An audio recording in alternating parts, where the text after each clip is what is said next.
Our primary election is a week from Tuesday, and while there are no major statewide races on the ballot, there are some local races we'll be watching on August 9th. A number of them are here in the Milwaukee area.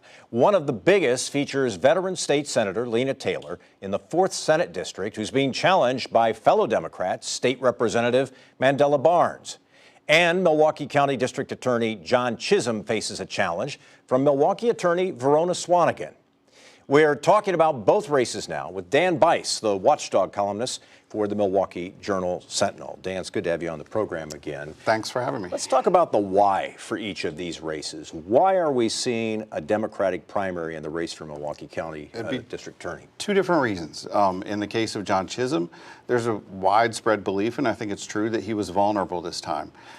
He had created a lot of controversy with his John Doe investigation of Scott Walker and conservatives. Crime is a big problem in Milwaukee.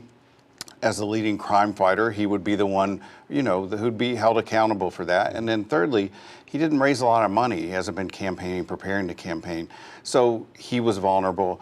And that's the main reason why you have a race there. With Lena, with Senator Taylor, she's a flamboyant person who doesn't always do what the party wants her to do. And in particular, she doesn't do what Senator Chris Larson wants her to do. And there are people who would prefer to see someone who they consider to be a little more liberal and a little more progressive than she is. Let's spend a couple moments on the DA's race. The challenger, Verona Swanigan, attorney in Milwaukee. Is she well known in the community, or she seems like sort of a new arrival to the political scene? She is completely new, and frankly, I was surprised that conservatives who have been targeting John Chisholm didn't come up with a better candidate. She's a seriously flawed candidate. She's doesn't have much of a record. She has this really bad case from 2014 in which she had to withdraw from the case because she said she was having some mental problems and some personal problems. She also has this interesting, funny thing where she put together a book of erotic poetry and a video to accompany it. Not your typical resume for a DA's candidate, but at the same time, she's getting out in the community. She's running actually like a Republican. She's appearing on talk radio, conservative talk radio, mainly Vicki McKenna's show, and she's doing a lot of Republican events, and she's skipped the only debate that was scheduled for her with John Chisholm and the community brainstorming meeting, which is a place where a lot of Democrats get together and discuss these things. She didn't make an appearance. The interesting part about the state Senate race, you have Mandela Barnes, who's, some people would consider sort of a rising star in the Democratic ranks, taking on an established senator.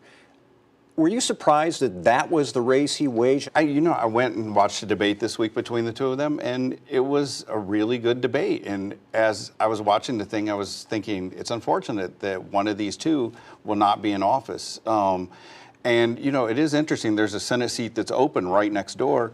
If Mandela Barnes had run for that, I think he could easily win that. There are three fairly flawed candidates in that race. I'm going to write a piece just pointing out that all three of them have filed for bankruptcy, including the front runner, who's filed twice in the last 3 years. There are dramatic differences between the two. Mandela's more of the idealist and more to the left.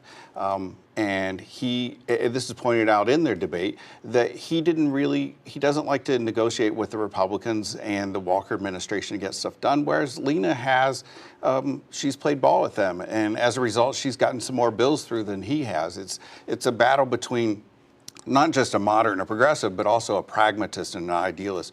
And even though she tosses around harsh rhetoric, she's likened Scott Walker to Hitler and a number of things like that. But at the same time, she was there to give him a vote on concealed carry with guns, the Castle Doctrine, and she's been someone who's been helpful on school choice. A couple of pretty interesting races. Dan Bice is the watchdog columnist for the Milwaukee Journal-Sentinel. And incidentally, there is another Democratic district attorney primary we'll be watching, this one in Dane County.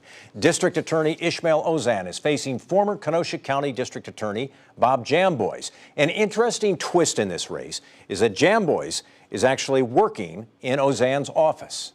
We're also watching the Republican primary in Northeast Wisconsin's 8th Congressional District, the race to replace retiring Congressman Reed Ribble. State Senator Frank Lassay, former Marine Lieutenant Mike Gallagher, and Forestville small business owner Terry McNulty are running for the right to face the Democrat, Outagamie County Executive Tom Nelson in November. Coming up next on Up Front, the question Wisconsin Democrats have been asking for years.